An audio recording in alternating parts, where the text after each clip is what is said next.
Boa tarde a todos. É uma alegria imensa estar aqui hoje, conduzindo esta conversa tão necessária e tão potente. Antes de iniciarmos o nosso bate-papo, eu gostaria de pedir a permissão do nosso convidado, o Dr. Gerson, para que possamos postar o vídeo posteriormente, né, compartilhar esse vídeo nas redes sociais, permitindo que mais pessoas tenham acesso a esse conteúdo e que o conhecimento seja produzido e alcance ainda mais gente. Tudo bem com o senhor? Sim, tem toda a minha permissão. Pronto. Apresentando-me, em nome do grupo, nós somos acadêmicos do curso de Direito, da disciplina de Psicologia Jurídica, e estamos buscando compreender melhor a interface entre o direito e a psicologia, especialmente em temas delicados, como o que iremos abordar hoje, que é o narcisismo materno. Nossa equipe é formada por mim, Josimário, Pereira, por Cris Marques, que está aí com a gente, Alexandre, está chegando, Nara Mello, Kátia Batista e Larissa Barbosa. Nós estamos fazendo um esforço coletivo para organizarmos um encontro e prepararmos um bate-papo com muito cuidado, até porque é um tema muito delicado. Bom, e agora é com a imensa honra que eu apresento o nosso convidado, o Dr. Gerson Araújo. Gerson, ele é psicólogo, pesquisador e ativista, comprometido com a prática clínica antirracista e com o fortalecimento da identidade preta.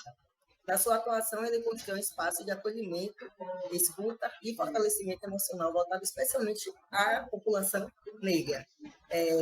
Reconhecer que o cuidado com a saúde mental é também um ato de resistência em uma sociedade estruturalmente racista. E é uma alegria poder contar com a sua presença hoje, contribuindo aqui nesse diálogo. E para iniciarmos a nossa conversa, eu gostaria de trazer uma questão introdutória. Doutor Gerson, para começarmos, o senhor poderia nos explicar brevemente o que é o narcisismo materno e como ele pode se diferenciar dos traços narcisistas comuns? Em algumas formas, podemos estar presentes, o narcisismo ele pode estar presente em qualquer pessoa. E, além disso, existe algum reconhecimento clínico específico desse fenômeno, na literatura psicológica, ou ele é mais abordado de forma descritiva, a partir de relatos clínicos? Primeiro, agradecer o convite, né? E nesse assunto tão importante, que eu acho que não só no mundo do direito, mas principalmente fazendo com o narcisismo materno, tem muita influência aí no direito, em algumas questões que precisam ser aplicadas. E vamos fazer um pouquinho sobre a questão do que é o narcisismo, né, de uma maneira um pouco mais prática, para que seja fácil para que a pessoa entenda. Então, de certa forma, o narcisismo é um aspecto da personalidade de como cada pessoa constrói sua autoestima e busca seu reconhecimento. Ele é um aspecto da personalidade ligado de como cada pessoa ela constrói ali sua autoestima e a busca de reconhecimento. Né? Que de uma maneira que não seja excessiva, não tem nenhum problema, porque ainda assim, mesmo que for contrato, precisa avaliar o grau desse trato.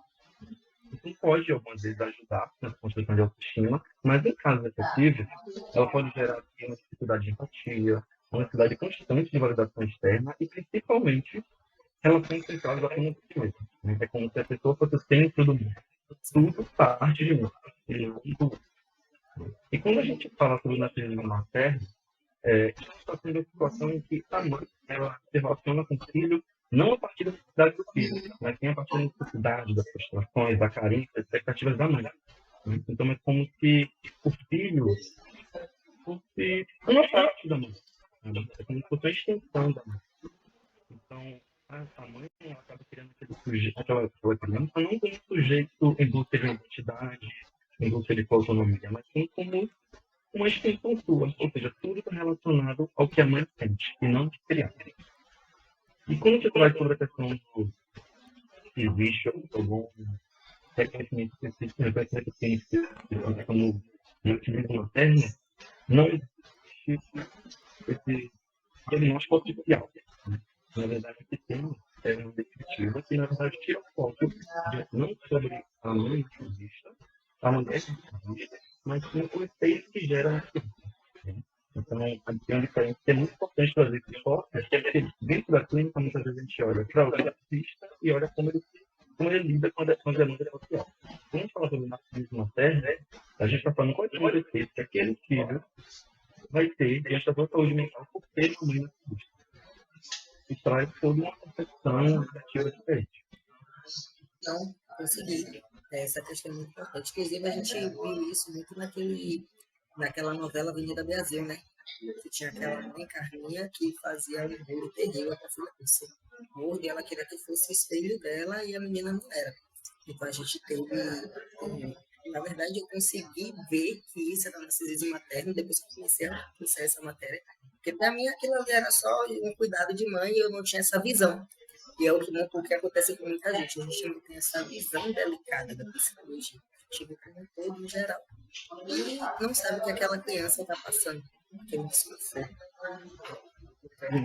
Então, Tem isso, muitas vezes a gente traz aqui esse desconforto muito voltado para a criança. É culpa da criança, a criança não está sabendo lidar com isso. Mas muitas vezes a criança ela está sendo o tempo inteiro reprimida diante dos seus sentimentos. Ela não está sabendo ser criança e construir a sua autonomia, construir a sua individualidade, de uma certa maneira, por causa de tudo que ela faz quando ela é reprimida e ela tem que fazer tudo com base na validação da mãe. Boa tarde, projeto. Boa tarde.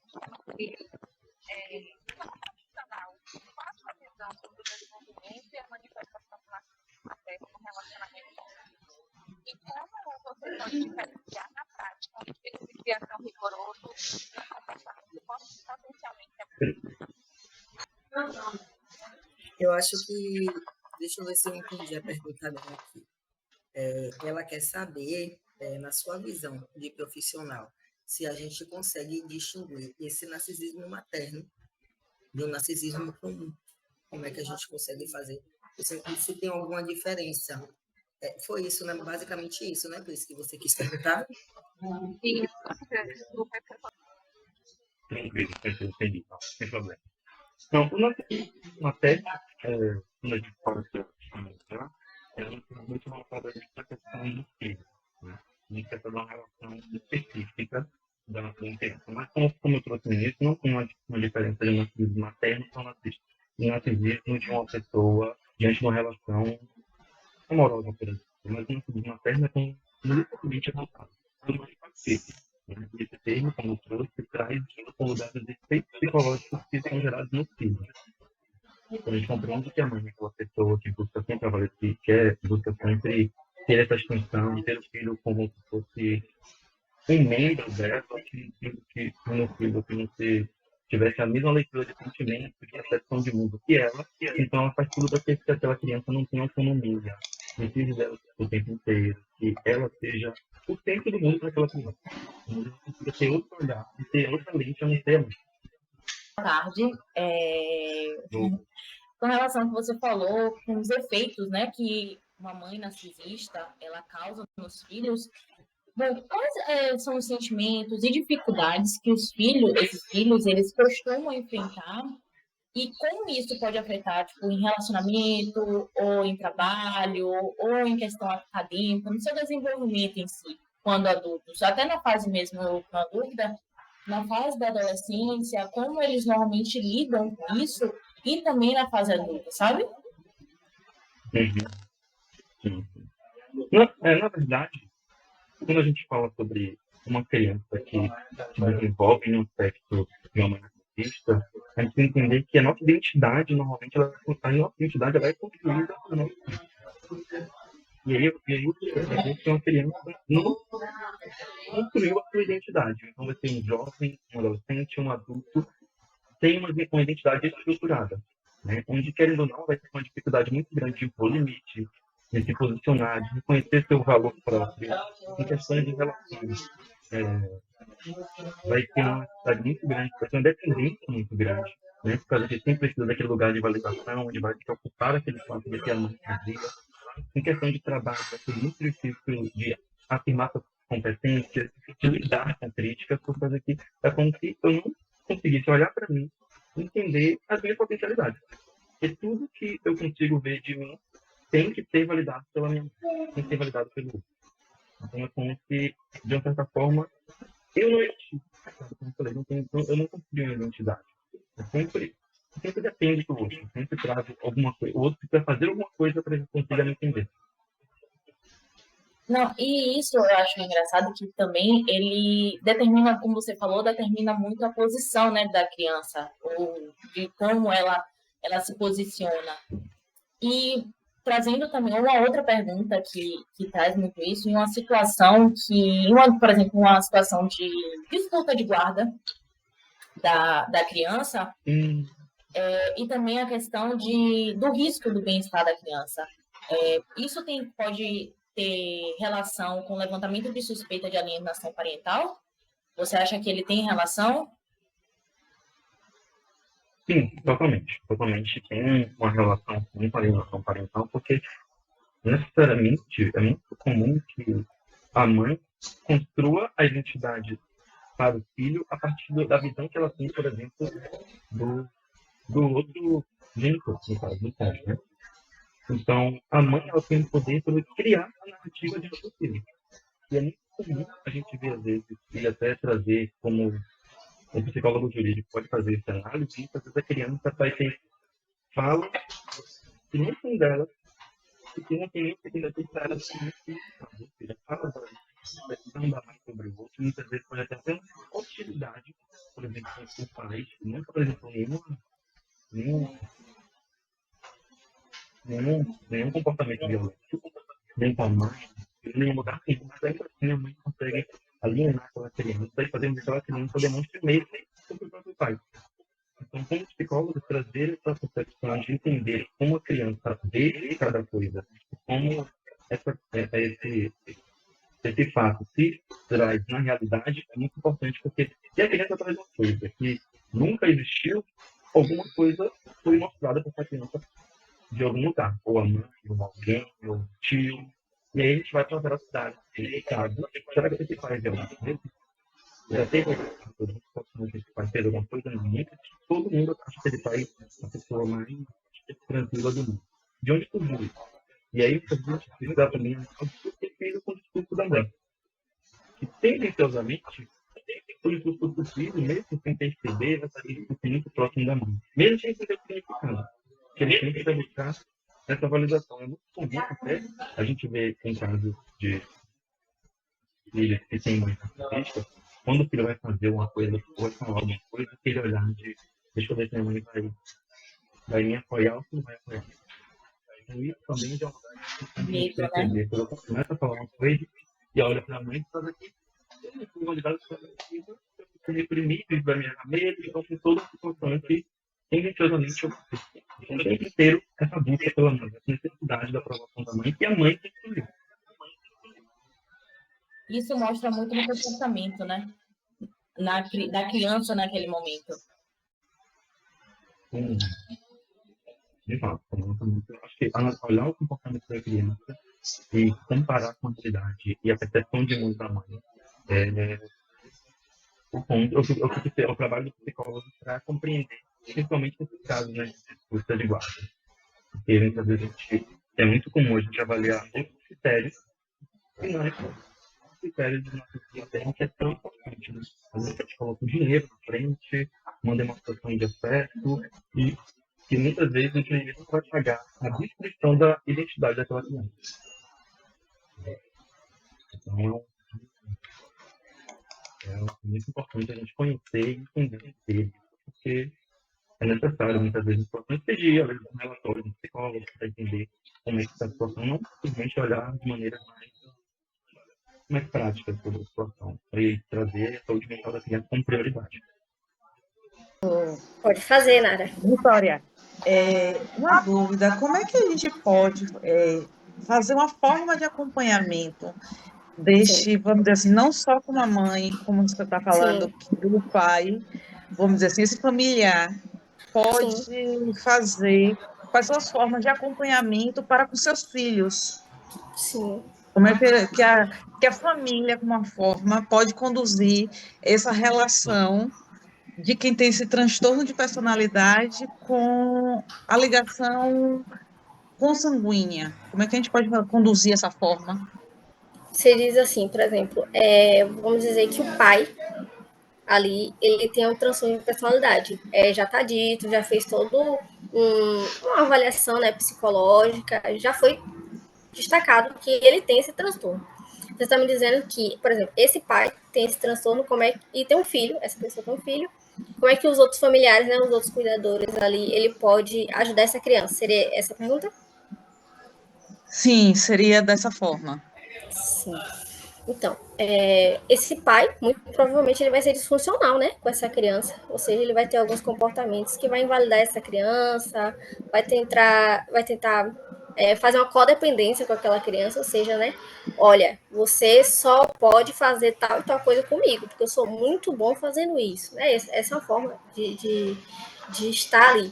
Então, como é que esses outros cuidadores, essa família, essa rede de apoio pode ajudar essa criança? O primeiro ponto é começar a validar os sentimentos dessa criança. Ou seja, não, fulano, você é muito bom mesmo fazendo isso. Parabéns, fulano, por essa conquista. Então, validar os sentimentos dessa criança é muito importante. O outro ponto seria importante também colocar essa criança na terapia, que aí a gente vai dirimir as repercussões emocionais dessa criança, no sentido do que essa criança vai ser vista por um profissional, né?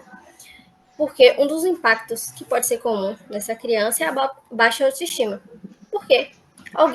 Uma pessoa que deveria ser o ponto de apoio dela ali, para dizer, olha, fulano, você pode tentar, você pode errar, tá tudo bem, eu estou aqui com você.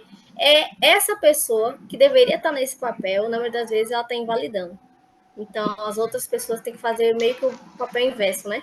De falar, olha, não, você é importante, você acerta, você é muito bom nisso. Então, eu acho que o ponto importante é esse. É ser aquilo que aquela outra pessoa não está fazendo. E outro ponto, eu acho que seria importante, seria a psicoeducação. Ou seja, ensinar essa criança algumas características desse pai. Olha, fulano, seu pai, infelizmente, tem um padrão que é assim, assim, assim.